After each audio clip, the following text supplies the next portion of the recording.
एक महात्मा थे। उन्हें मोहरें और अशर्फियां भेंट में मिलती थी। सिद्धांत के अनुसार वैरागी के लिए धन और संपत्ति का संग्रह करना उचित नहीं है। जब 4-5 मोहरें इकट्ठा हो गईं, तो उन्होंने विचार किया कि जब बहुत मोहरें इकट्ठा हो जाएंगी तो वो प्रयागराज के कुंभ में संतों के लिए भंडारा आयोजित करेंगे। मोहरें इकट्ठी करने के लिए महात्मा ने एक बड़ा सा डंडा बनवाया जो ऊपर से चूड़ीदार था लेकिन भीतर से खाली था। वो उसके अंदर मोहरें डालकर रखने लगे। अब वो जब भी श्रद्धालु जनों के पास जाते तो अंदर इच्छा रखते कि दक्षिणा में एक मोहर तो मिल ही जाएगी। धीरे धीरे वो छड़ी मोहरों से भर गई। महात्मा अब प्रयागराज के कुंभ का इंतजार करने लगे। वह भ्रमण करते हुए एक गांव में पहुंचे तो लोगों के कहने पर एक संत सेवी परिवार के घर चल दिए। उन पति पत्नी ने महात्मा की खूब सेवा की, हलवा पूड़ी आदि खिलाया और उनके चरण दबाने लगे। सेवा करते करते उनकी नजर महात्मा के डंडे पर पड़ी जिसके ऊपर चूड़ी लगी हुई थी। महात्मा जी जब सो गए तो पति पत्नी ने महात्मा जी का डंडा उठा लिया।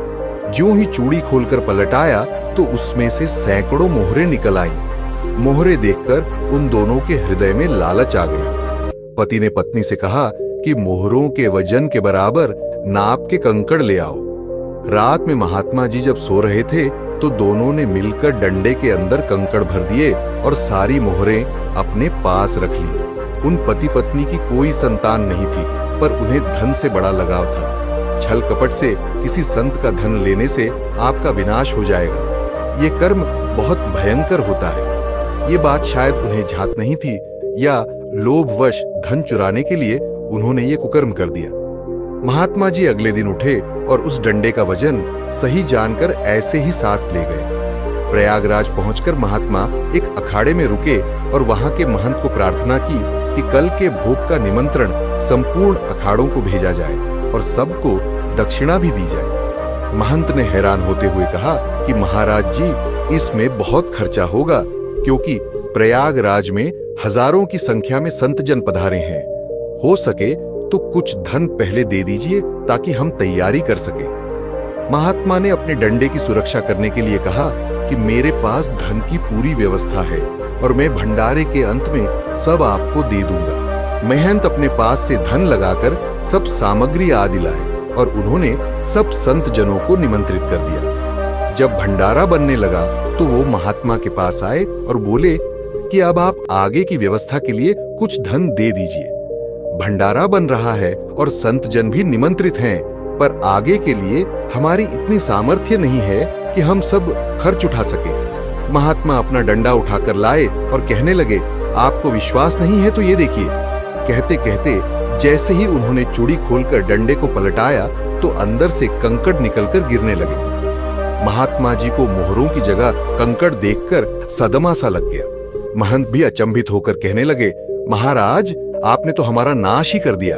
रसोई बन गई, इतने संत निमंत्रित हैं और आप ये कंकड़ दिखा रहे हैं। हम बर्बाद हो गए। संत होकर इतना छल कपट। अंदर से उन महात्मा का चिंतन उन्हीं पति पत्नी की तरफ गया और मुंह से निकला कि ऐसा धोखा मेरे साथ किया, भोगोगे तुम।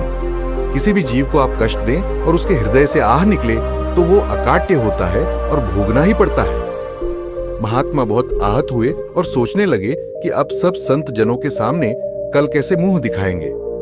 यही सोचते हुए वो प्रयाग में स्थित संगम के पास गए और उसमें छलांग लगाकर उन्होंने अपने प्राण त्याग दिए। इधर उस पति पत्नी के पास मोहरों से धन संपत्ति थी ही तो उनका व्यापार और बढ़ा। साथ ही कुछ समय बाद उनके यहाँ एक पुत्र ने भी जन्म ले लिया।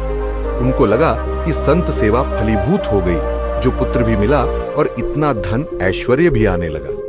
यही सोच दोनों आनंदित होने लगे और पुत्र को बड़ा करने में लग गए।